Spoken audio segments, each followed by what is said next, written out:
Buenos días, marzo del año 2012, entrevista especial para la Federación Latinoamericana de Neurocirugía del profesor Jorge Méndez de Chile. Buenos días, doctor Méndez. Buenos días, doctor Tagle, mucho gusto.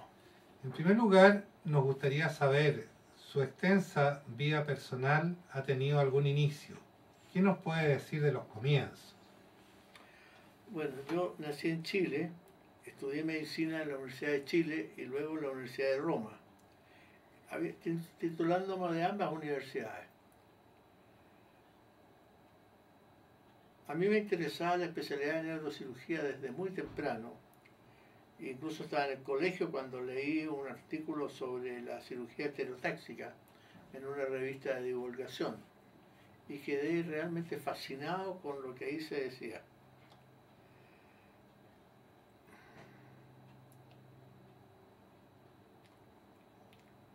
Mi ida a Italia, aterricé en Perugia, que es una ciudad medieval, y ahí ingresé al Instituto de Neurología de Perugia, en que actuaba como un fellow.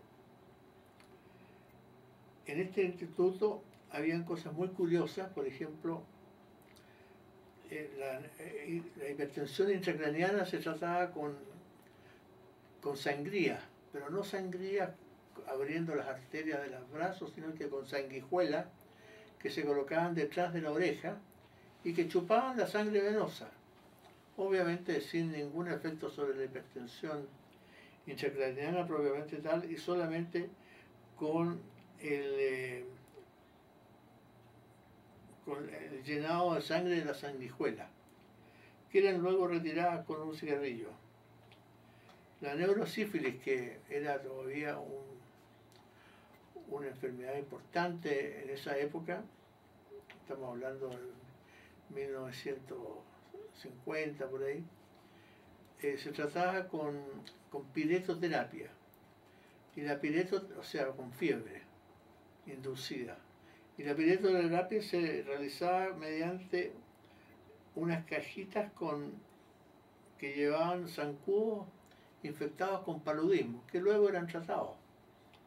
Pero que en el primer periodo estos zancudos se colocaban amarrados a la piel y a través de una gasa picaban a los pacientes y les transmitían el paludismo, por lo cual los enfermos quedaban prácticamente saltando en la cama de la fiebre. Yo todo esto lo observaba con estupefacción y mucha crítica. Bueno, ya terminé ahí mi año de medicina, que me faltaba, y me trasladé a Roma, a donde continué, y ahí entonces el profesor de Perugia me refirió al de Roma, era un famoso profesor Mario Gorzano, que era director del Instituto de Neurológico de Roma. Lo fui a ver y este caballero, tipo muy conocido y muy importante en la neurología europea, me recibió con mucho agrado y me dijo, yo llevaba muy buenas notas, usted, doctor, me dijo, es el joven que yo esperaba poder contar para realizar mi sueño, que es la electroencefalografía en las personas de 100 años.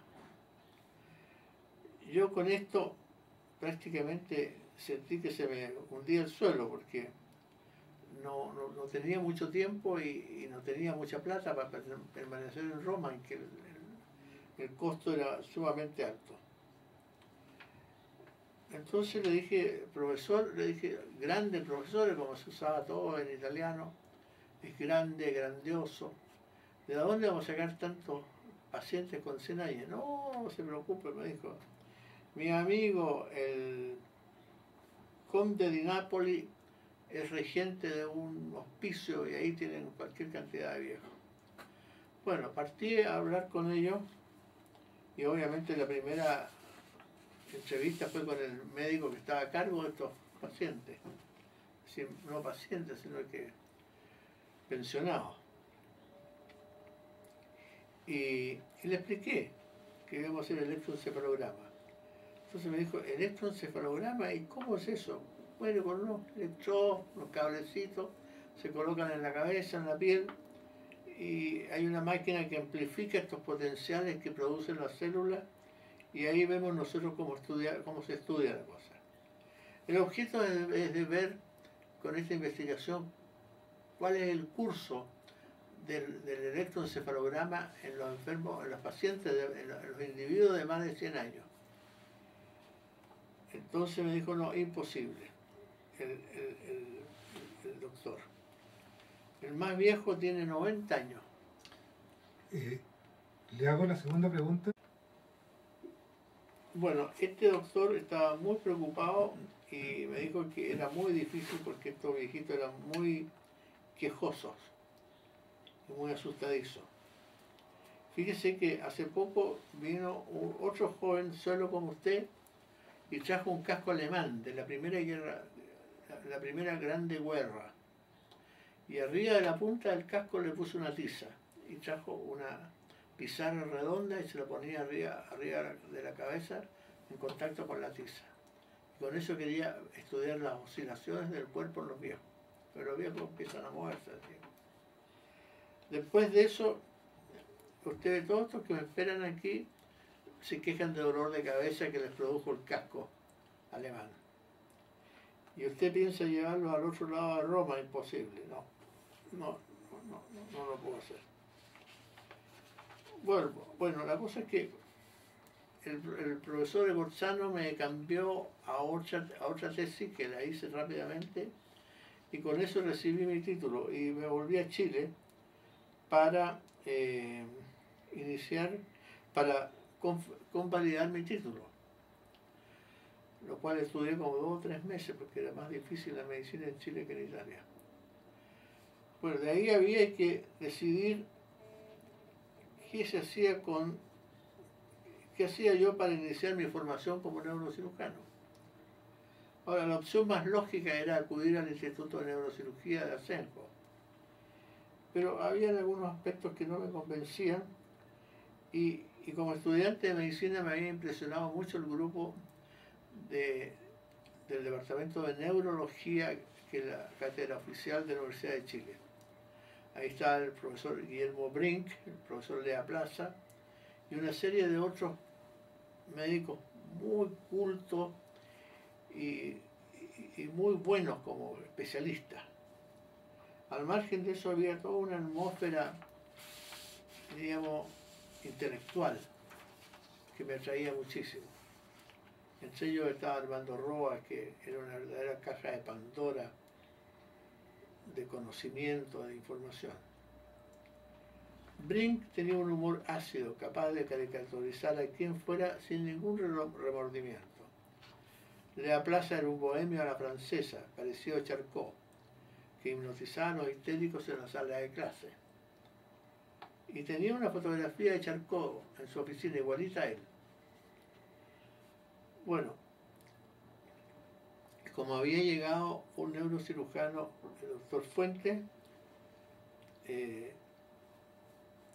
solicité mi entrada al departamento para dedicarme ahí a neurocirugía y al mismo tiempo perfeccionar mi neurología. Fuente era un hombre difícil y en las intervenciones se usaba una disciplina entre austríaca y nazista, que las operaciones me dejaban agotado, porque las equivocaciones que yo hacía eran reprendidas ácidamente. Al parecer yo no era alumno a su preferencia. Pero bueno, será así, suponía yo. Desgraciadamente Fuente lo criticaba todo, pero nunca se tomó un minuto para explicarlo cómo debía hacerlo. A punta de costalazos comencé a progresar, pero se sumó al equipo de neurocirugía otro médico, el doctor Ricardo Mujica, que estaba recibiéndose de médico y era preferido por Fuente a pesar de su falta de criterio y de madurez. haciendo suma y resta a esta altura, no estaba satisfecho con mi formación básica, que no me la habían proporcionado. Y aprovechando la llegada de Mujica, me opté a una beca de la Organización Panamericana de la Salud, que no era muy generosa, pero que me permitía organizar las estadías en los servicios de mi interés con el tiempo que yo quisiera. Me pagaban el pasaje aéreo para mí y mi familia y una pequeña ayuda de mi sueldo en la universidad.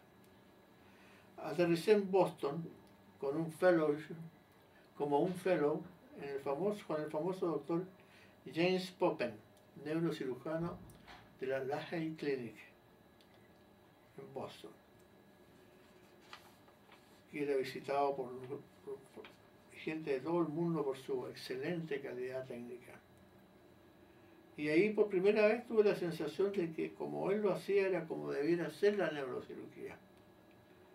Y absorbí todo lo que pude, a pesar de que también tenía pésimo carácter, que parecía indispensable para ser un buen neurocirujano. Mi siguiente paso fue el Children's Hospital, cuyo jefe era el famoso Donald Marston, que operaba a niños con la paciencia de un surtidor chino, con excelentes resultados, operando a niñitos chiquititos, pero por horas y horas, y curiosamente andaban bien las cosas. Ahora, Boston, la ciudad de Boston era un hervidero de becados, fellows, residentes, y con gran frecuencia habían conferencias abiertas con grandes profesores invitados a dictar sus charlas. Era una especie de Atenas. En unas cuadras, pocas cuadras, estaba el Deaconess Hospital, el Children's Hospital y el hospital donde operaba Cushing, que aún conservaba la mesa de instrumentos que él había diseñado. Después estaba en la misma cuadra el Warren Museum, donde estaban las oficinas del decano de la Universidad de Harvard, y en el segundo piso la más valiosa biblioteca médica de Massachusetts y probablemente de Estados Unidos. El tercer y cuarto piso albergaba un departamento de neuroanatomía, el más famoso del país, a cargo del profesor Paul Yakovlev, un ruso blanco escapado de los bolcheviques a París.